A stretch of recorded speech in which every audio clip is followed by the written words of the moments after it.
Bismillahirrahmanirrahim. Assalamualaikum warahmatullahi wabarakatuh. Dalam rangka pembelajaran jarak jauh untuk kelas 4, maka saya selaku guru pelajaran fikih akan memberikan materi terkait dengan sholat Jumat. Sholat Jumat pengertian adalah sholat 2 rakaat yang dilaksanakan secara berjamaah setelah 2 khutbah pada waktu zuhur setiap hari Jumat. Dalam pengertian tersebut terdapat 5 kata kunci. Yang pertama, 2 rakaat, yang kedua berjamaah, yang ketiga 2 khutbah, yang keempat zuhur, dan yang kelima hari Jumat. Dengan demikian, sholat Jumat itu harus terdiri dari 2 rakaat yang dilakukan secara berjamaah dan dilakukan setelah 2 khutbah.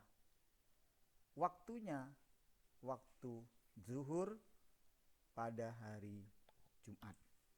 Itu yang dimaksud dengan pengertian sholat Jumat. Selanjutnya, amalan sunnah sebelum sholat Jumat. Ada beberapa amalan yang disunahkan sebelum melakukan sholat Jumat. Yang pertama, mandi yang bersih. Yang dimaksud dengan mandi di sini adalah mandi yang menggunakan niat. Mandi yang ada niatnya. Niatnya adalah nawaitul ghuslah li sholati li jum'ati sunnatan lillahi ta'ala. Yang artinya adalah aku niat mandi untuk sholat Jumat sunnah karena Allah Ta'ala. Ketika mandi menggunakan niat, maka akan mendapatkan kesunnahan tersebut.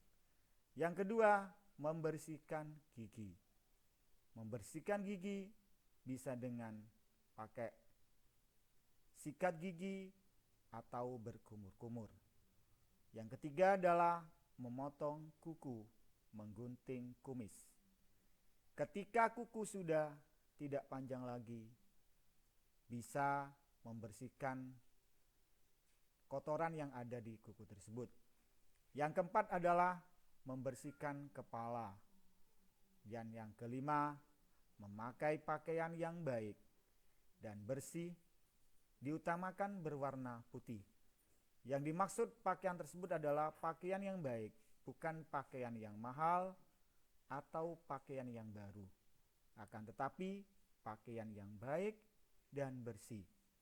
Dan yang paling utama adalah pakaian yang berwarna putih. Yang keenam, memakai wangi-wangian. Kenapa disunahkan memakai wangi-wangian? Karena kita nanti ketika sholat Jumat akan berdampingan dengan orang-orang banyak. Bertemu dengan orang banyak, berdampingan dengan orang yang lain. Dengan demikian, kita harus memakai wangi-wangian. Yang ketujuh adalah bersegera datang. Tidak lambat untuk datang ke masjid, apalagi sampai pembacaan khutbah selesai. Diusahakan datang sebelum khutbah dimulai. Yang kedelapan adalah sholat sunnah tahiyatul masjid. Sholat sunnah tahiyatul masjid dilakukan sebelum kita duduk.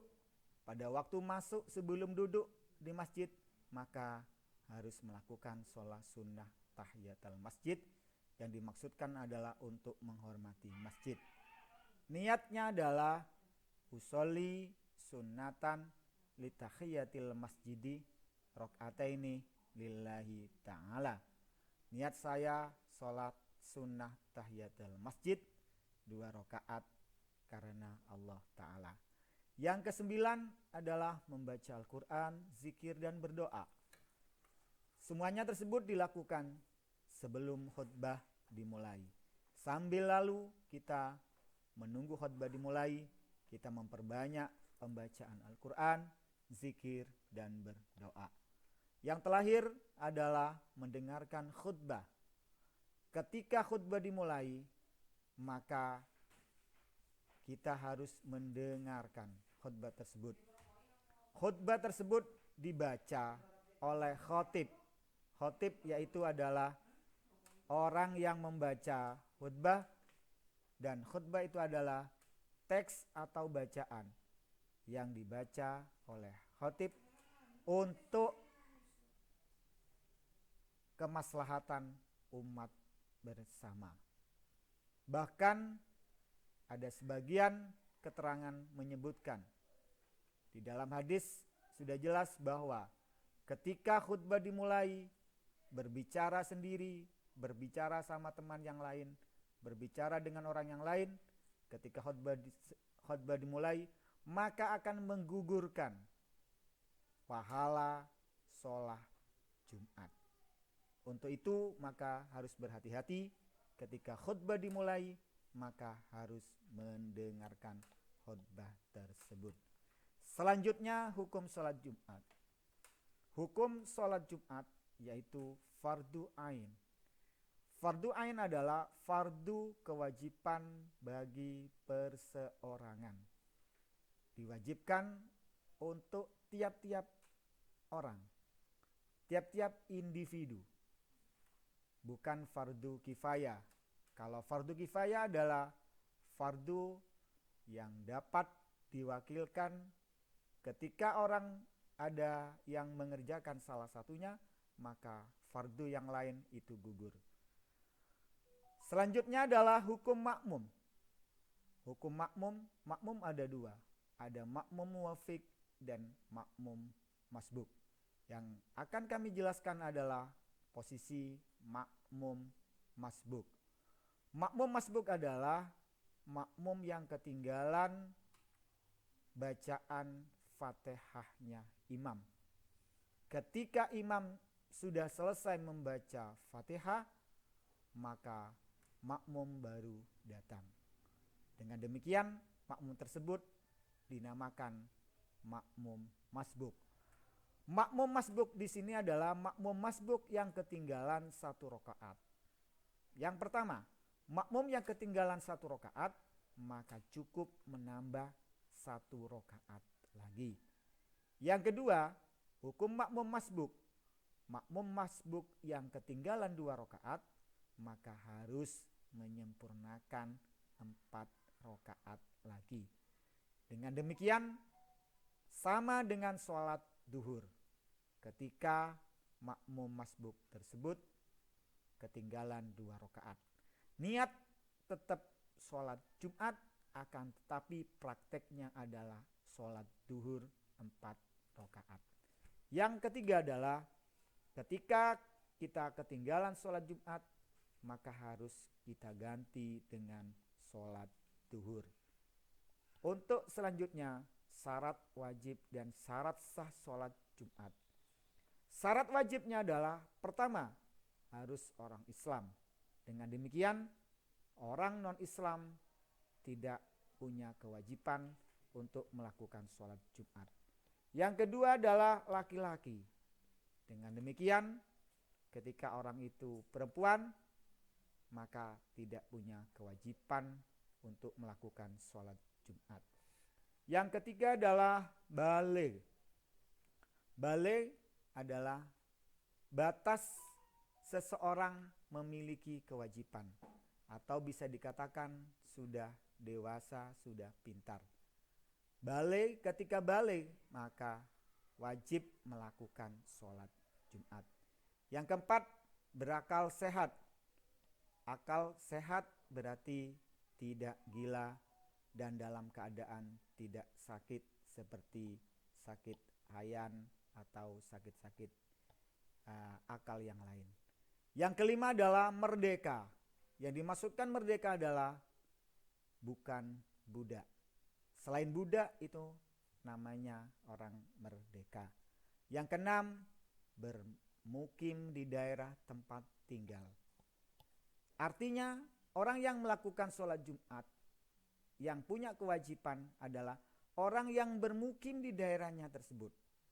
artinya tidak dalam keadaan musafir atau di tempat tinggal orang lain. Selanjutnya, syarat sahnya. Sholat Jumat bisa sah ketika yang melakukan itu adalah orang yang bermukim di tempat tinggal tersebut. Minimal 40 orang.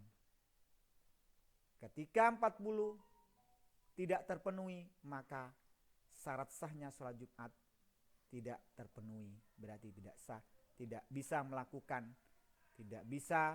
melakukan sholat Jumat. Yang kedua, dilakukan secara berjamaah. Dan yang ketiga, waktu zuhur sudah masuk. Dan yang keempat, setelah 2 khutbah. Khutbah dilakukan terlebih dahulu, baru setelah itu maka kita melakukan sholat Jumat. Dan yang terakhir adalah dilakukan dengan 2 rakaat. Dari keterangan hadis menyebutkan bahwa sholat Jumat wajib atas setiap muslim dengan berjamaah, kecuali ada 4 orang yang tidak memiliki kewajiban. Yang pertama adalah budak, dan yang kedua adalah wanita, yang ketiga adalah anak kecil, dan yang keempat orang sakit. Disebutkan di dalam hadis, al-jum'atu hakun wajibun ala kulli muslimin fi jama'atin illa arba'atan, abdun mamlukun awimro'atun au sobiyun au maridun. Hadis lain menyebutkan, barang siapa meninggalkan sholat Jumat 3 kali tanpa uzur, maka Allah akan mengunci mata hatinya.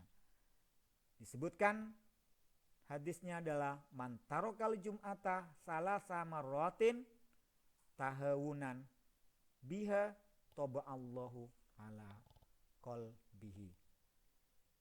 Demikian pembahasan materi fikih sholat Jumat.